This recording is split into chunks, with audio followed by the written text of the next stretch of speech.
আমি কোনো জাদু মন্ত্র জানি না এবং তোমরা এই পৃথিবীতে কিয়ামত পর্যন্ত এমন কোন মানুষ নিয়ে আসতে পারবা না।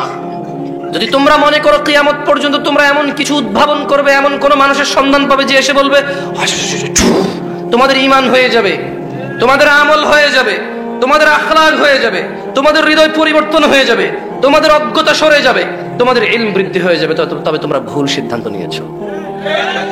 কোন হুজুর মাওলানা মুন্সি এসে ফু দিয়ে তোমার হৃদয় ঈমান জাগ্রত করতে পারবে না। সর্বোচ্চ কিতাবুল্লাহ, আল্লাহর বই থেকে, সুন্নতে মুহাম্মদ সাল্লাল্লাহু আলাইহি সাল্লামের জীবন থেকে তোমাকে কিছু আদর্শ দিয়ে যেতে পারে, নিষেধ দিয়ে যেতে পারে, আদেশ করে যেতে পারে। ওটা তুমি অবলম্বন করলে তোমার সংশোধন হবে। যদি তুমি অবলম্বন না করো, এরকম রাত দিন 24 ঘন্টা যদি ওয়াজ শোনো, মাহফিল শোনো, মক্তবে যাও, মাদ্রাসায় যাও, দেখো না মাদ্রাসার ছাত্র প্রেম করে, যে দেখো না কেন করে, ও মাদ্রাসার ছাত্রী প্রেম করে কেন করে? কারণ ও ওখানে পড়তে যায়, আমল করতে যায় না, মুখস্থ করতে যায়, শিখতে যায়, ও পরীক্ষায় পাশ করতে যায়। এটা যে জীবন ব্যবস্থা, এটা দিয়ে যে জীবন চালাইতে হবে, এখানে যা না আছে তা করা যাবে না, এখানে যা হ্যাঁ আছে তা করতেই হবে। যত ঠান্ডা হোক অজু করতে হবে, বাপ মরে গেল অজু করে যা নামাজ পড়তে হবে, যতই দরিদ্রতা হোক, সচ্ছলতা হোক, অসচ্ছলতা হোক, দান করতে হবে। এটা হচ্ছে ইসলাম, শিখবে এবং করবে। কিন্তু ওই বাচ্চাকে শেখানো হচ্ছে তুমি মুখস্থ করো, পরীক্ষা দাও, পাশ করো। ও মুখস্থ করে, পরীক্ষা দেয়, পাশ করে, প্রেম করে, জানা করে, গান শোনে। কারণ ও ওখানে মুখস্থ করতে যায়, জীবন কিভাবে চালাইতে হবে এটা করতে যায় না ও। এই জন্য স্কুল টিচার ঘুষ নিয়ে শিক্ষক নিয়োগ দেয়, এই জন্য মাদ্রাসায় ঘুষ নিয়ে শিক্ষক নিয়োগ দেয়। এই জন্য আমি বদনাম করতে আসিনি হুজুরদের, এই জন্য হুজুররা কারো বাপ মা মরে গেলে টাকার জন্য দাঁড়ায় থাকে। এই জন্য স্বামী স্ত্রী তালাক হয়ে যায়, হুজুররা বলে তুমি যদি 5,000 টাকা দাও, অমুক জায়গায় বড় মুফতি আছে, উনি তোমাদের আবার মিলাই দিতে পারবে। এই জন্য একটা মহিলা বলছে যে আমার এরকম এরকম খারাপ লাগে, আমার স্বামী আগে আমার কথা শুনতো, এখন আমার কথা শোনে না, হয়েছে কি? হুজুর বলবে যে তোমার শাশুড়ি তোমার জন্য তাবিজ করছে। এবার স্বামী যাবে, আমার বউ আগে ভালো ছিল, এখন আমার বউ কেমন কেমন করে। এবার হুজুর বলবে যে তোমার বউয়ের আগের প্রেমিক তারে জাদু করছে, তাবিজ করছে। এইবার শাশুড়ি যাবে, আমার জামাইটা মেয়ের কথা শোনে না, শাশুড়িকে বলবে আপনার মেয়ের আগের প্রেমিকা তাকে প্রেম করে রাখছে, এটা অনেক আগের, তাদের এখনো বান কাটতে হবে আপনি। মানে যখন কেউ বলে তাবিজ করছে, ছেলের বউকে বলে তোমার শাশুড়ি করছে, ছেলেকে বলে তোমার বউরে তোমার আগের বউয়ের আগের প্রেমিকা করছে, ছেলের শাশুড়িকে বলে আপনার জামাইয়ের আগের প্রেমিকা করছে। এই জন্য হুজুর শিখছে কিন্তু হুজুর মানে নাই। হুজুর কি করে নাই? মানে নাই। এই জন্য হুজুর নিজে দিন সম্পর্কে মসজিদের সভাপতি হয়, মাদ্রাসার সভাপতি হয়, নিজের বাচ্চাদেরকে নামাজ পর্যন্ত শিখায় নাই। কারণ সে ভাবছে যে সভাপতি হয়ে গেলে চলবে, সে ভাবছে যে সেক্রেটারি হয়ে গেলে চলবে, সে ভাবছে তার দাদা 2 বিঘা জমি দিয়ে গেছে মসজিদ মাদ্রাসার জন্য, সে ভাবছে এটা তার উপার্জনের পথ, মসজিদ মাদ্রাসায় মানুষ দান করবে, এগুলো সে হিসাব রাখবে, হিসাব দিবে না ঠিকভাবে, সে ভাঙ্গা ভাঙ্গা ব্যবসা বাণিজ্য করবে, আস্তে আস্তে শোধ করবে মসজিদ মাদ্রাসাকে। তার দাদা দিয়ে গেছে আল্লাহকে, সে সেটার মধ্যে রাজত্ব করবে। কারণ সে দিন জান্নাতে যাওয়ার জন্য শেখে নাই। এই যারা ওয়াজ করায় তাদের উদ্দেশ্য কি আসলে বলতে পারেন? নিশ্চয়ই তাদের উদ্দেশ্যই পুরো গ্রামের মানুষের হিদায়াত। তাহলে সে নিজেকে কেন করছে না? ওর কেন টাকনুর নিচে প্যান্ট? ওয়াই টাকনুর নিচে প্যান্ট পরলে আল্লাহ কিয়ামতে দয়া দৃষ্টিও করবে না, দয়াও করবে না। এভাবে দয়া করে আল্লাহ সুবহানাহু ওয়া তাআলা রহমও করবে না, রহমের দৃষ্টিতে তাকাবেও না টাকনুর নিচে প্যান্ট থাকলে। মাহফিল কমিটি পুরো গ্রামবাসীকে দাওয়াত দিল। মাহফিল কমিটি, আপনাদেরকে বলতেছি না নিজের উপর নিয়েন না, এটা পুরো বাংলাদেশের ঘটনা, বুঝছেন? এটা আপনি নিজের উপর নিয়েন না। মাহফিল কমিটি টাকা খরচ করে মাইকিং করলো, এক বিরাট ওয়াজ ও মেলার মাহফিল। দোকান টোকান তো ওঠে, এখানে উঠছে কিনা আমি জানি না, এখানকার কথা বলছি না, আমি 90% কথা বলছি। কেমন মাহফিল কমিটির লিফলেট ছাপাইলো।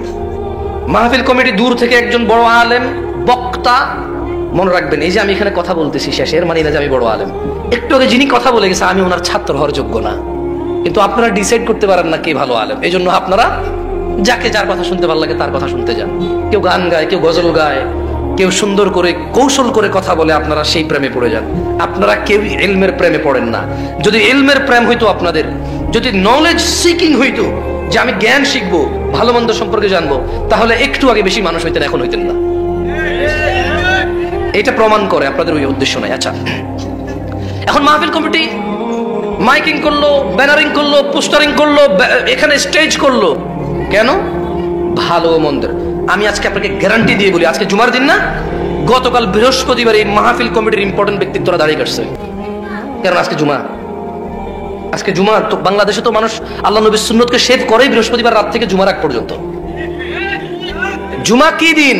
জুমা কি কিয়ামতের দিন? জুমা কি দুরূদ পড়ার দিন? না, জুমা হলো শেভ করার দিন আর দাওয়াত খাওয়ার দিন। আল্লাহ নবী বলে গেছে জুমা হচ্ছে দুরূদ পাঠের দিন। কিসের দিন? জুমা। কিয়ামত হবে, পৃথিবী চূর্ণ বিচূর্ণ হয়ে যাবে জুমার দিনে। জুমার দিন কিয়ামত হবে। আল কারিয়া, মহাপ্রলয়। মাল কারিয়া, মহাপ্রলয় কি? ওয়ামা আদরাকা মাল কারিয়া। ও মুহাম্মদ ইবনে আব্দুল্লাহ সাল্লাল্লাহু আলাইহি ওয়াসাল্লাম, ও আব্দুল্লাহর পুত্র মুহাম্মদ সাল্লাল্লাহু আলাইহি ওয়াসাল্লাম, আপনি কি জানেন মহাপ্রলয় কি? আপনি কি এটা জানেন? আপনি ইয়াউমা ইয়াকুনুন নাস কাল ফারাশিল মাবসুস, মানুষ সেদিন হবে বিক্ষিপ্ত পতঙ্গের মতো। এটা জুমার দিন। মানুষ এই যে এটা ঘুরতেছে পতঙ্গ, দেখতেছেন? এই যে দেখতেছেন, এটা উড়ে দেখতেছেন? মানুষ এরকম কীট পতঙ্গের মতো বিক্ষিপ্ত হবে সেদিন। ওয়া তাকুনুল জিবাল, এবং এই খাগড়াছড়ি বান্দরবানের যে পাহাড় রয়েছে, সৌদি আরবের রিয়াদ টু মক্কা 800 কিলোমিটারের যে পাহাড় পর্বতগুলো রয়েছে, এভারেস্ট, হিমালয়, অথবা পৃথিবী এখনো জানি না কত বড় বড় পাহাড় আছে। ওয়া তাকুনুল জিবাল, আর সমস্ত পাহাড় পর্বত হবে রঙিন ফসলের মতো। এটা জুমার দিন, যেই দিন এই পাহাড় সমূহ চূর্ণ বিচূর্ণ হয়ে যাবে, রঙিন ফসলের মতো হবে। এটা হবে জুমার দিন। আল্লাহ নবী বলল তোমরা এই দিনে বেশি বেশি দুরূদ পড়ো।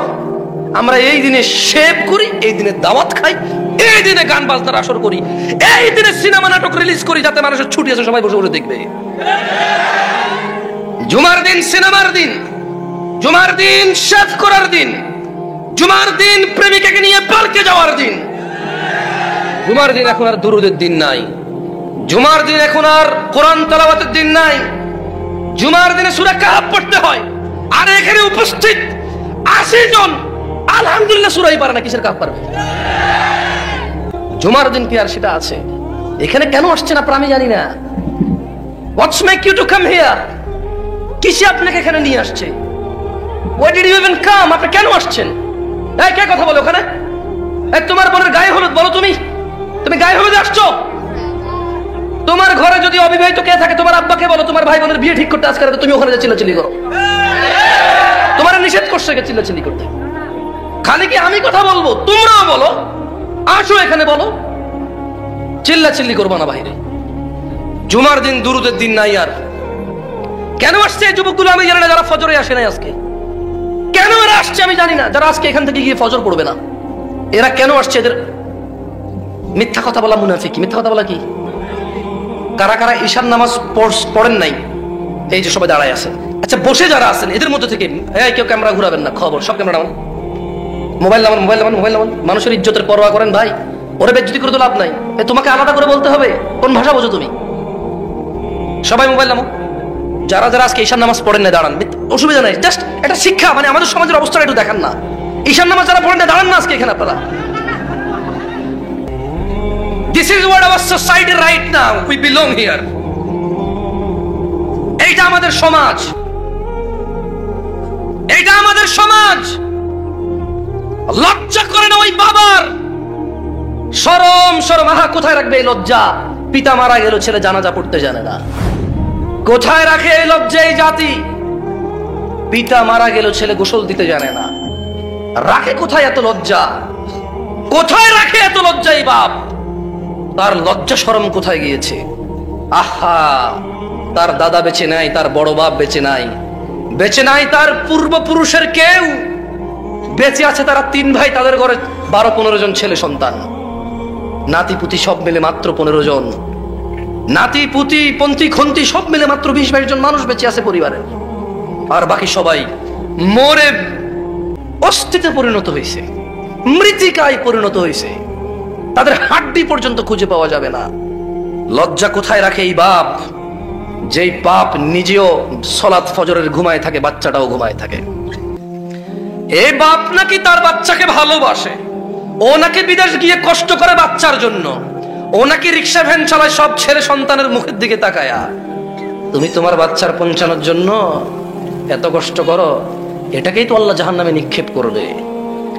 এটাকেই তো আল্লাহ জাহান্নামে নিক্ষেপ করবে। কিসের তোমার কদর, কিসের তোমার আদর? এ কেমন আদর আর কদর তুমি করো? তোমার বাচ্চাটাকে আল্লাহ মরে গেলে জাহান্নামে ফেলে দেবে, আর তুমি বলছো তুমি নাকি তার পেট, তুমি নাকি তার পিঠ বাঁচাচ্ছ দুনিয়াতে। এই 30 বছর পিঠ বাঁচাইতে গিয়ে ওর তুমি নিজের অনন্ত জীবন হারাচ্ছ, নিজের অফুরন্ত জীবন হারাচ্ছ। আল্লাহ বলছে ইন্নাহুম ইয়ারাউনাহু বাঈদা। ও বেনামাজি বাপ মারা, ও তাদের বেনামাজি সন্তান সন্ততিরা, ইন্নাহুম ইয়ারাউনাহু বাঈদা, তারা বলে কিয়ামত অনেক দূরে। আল্লাহ বলছে ওয়া নারাহু করিবা, আমি তো কিয়ামতকে দেখছি অতি নিকটে। ইয়াউমা তাকুনুস সামাউ কাল মুহল, যেদিন কিয়ামত হবে এই আসমানটা হবে গলিত ধাতুর মতো। চোখ বন্ধ করো, চোখ বন্ধ করো যুবক, চোখ বন্ধ করো যুবকের বাপরাও মারা। ইয়াউমা তাকুনুস সামাউ কাল মুহল, সেদিন আকাশ হবে গলিত ধাতুর মতো।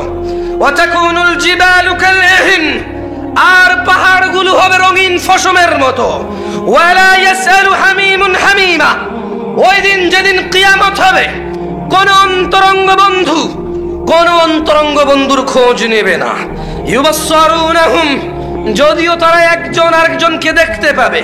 ইয়াওয়াদ্দুল মুজরিম লাউ ইফতাদি মিন আযাবি ইয়াউমিযিন বিবানি, যদিও তারা একজন আরেকজনকে দেখতে পাবে, অপরাধীগুলা সেদিন আল্লাহকে বলবে, অপরাধী দাদা, অপরাধী বাপ বলবে তার আদরের সন্তান, আদরের ছেলে মেয়ে, আদরের সুন্দরী মায়াবতী স্ত্রী, লোকটা দুনিয়াতে অপরাধ করে আখিরাতে আল্লাহর সাথে সাক্ষাৎ করেছে।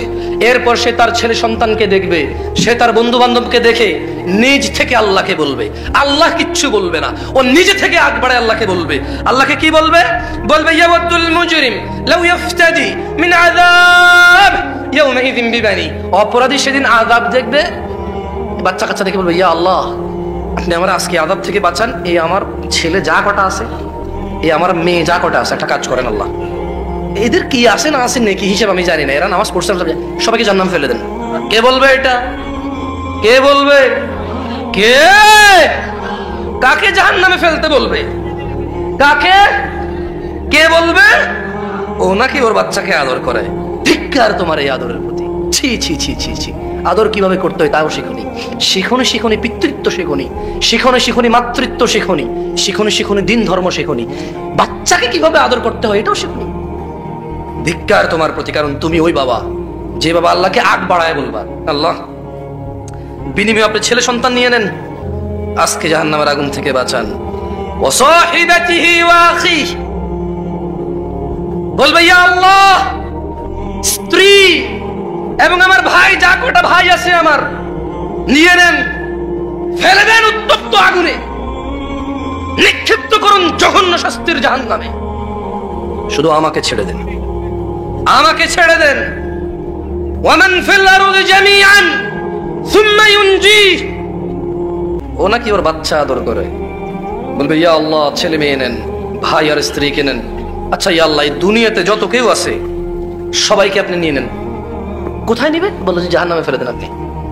তো আল্লাহ শুধু আমার আজকে ছেড়ে দেন, ব্যাস ব্যাস আমাকে।